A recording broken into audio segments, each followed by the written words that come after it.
ফরিদপুর জেলার ভাঙ্গা উপজেলায় এক উৎসবমুখর পরিবেশে বিএনপিতে যোগদান করেছেন পৌরসভার বিভিন্ন ওয়ার্ডে প্রায় ৫ শতাধিক নেতাকর্মী। বঙ্গ টিভির স্টাফ রিপোর্টার মোহাম্মদ শাহাদাত হোসেনের পাঠানো তথ্য ও ভিডিও চিত্রে থাকছে বিস্তারিত।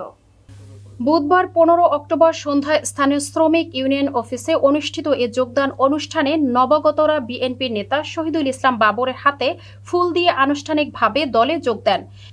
এ সময় ফরিদপুর জেলার ১০৫৫ শ্রমিক ইউনিয়নের ভাঙ্গা শাখার সভাপতি ও শিবচর বাস মালিক সমিতির সভাপতি জাহাঙ্গীর মাতব্বর তার পক্ষের শতাধিক নেতাকর্মী সহ বিএনপিতে যোগদান করেন। অনুষ্ঠানে প্রধান অতিথি হিসেবে উপস্থিত ছিলেন ফরিদপুর জেলার বিএনপির সদস্য সচিব AKM কিবরিয়া স্বপন।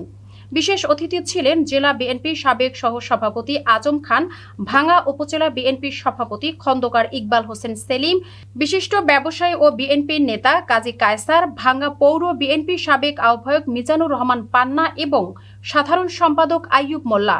এছাড়াও উপস্থিত ছিলেন ভাঙ্গা উপজেলা বিএনপির সহসভাপতি চৌধুরী ওয়াহিদুজ্জামান, সিনিয়র যুগ্ম সাধারণ সম্পাদক ফজলে সুবাহান শামীম, যুগ্ম সাধারণ সম্পাদক আলমগীর কবিরাজ, সাংগঠনিক সম্পাদক শহীদুর রহমান বিটু মুন্সি, দপ্তর সম্পাদক কুতুবউদ্দিন শরণ, পৌর বিএনপির আহ্বায়ক AM ওয়াদুদ, সদস্য সচিব জাকির হোসেন, যুগ্ম সাধারণ সম্পাদক পলাশ মুন্সি ও সাইদুল মুন্সি সহ আরও অনেকেই।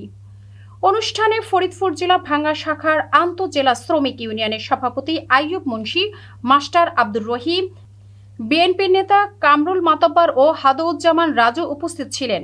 অনুষ্ঠান সঞ্চালনা করেন আরাফাত রহমান কোকো, টুর্নামেন্টের ভাঙ্গা উপজেলা শাখার সাধারণ সম্পাদক বাহাউদ্দিন জিতু। বক্তারা বলেন, বিএনপি এখন জনগণের আশার প্রতীক। দলের নতুন এই যোগদান ভাঙ্গায় বিএনপিকে আরও শক্তিশালী করবে এবং গণতন্ত্র পুনরুদ্ধারের আন্দোলনকে নতুন গতি আনবে।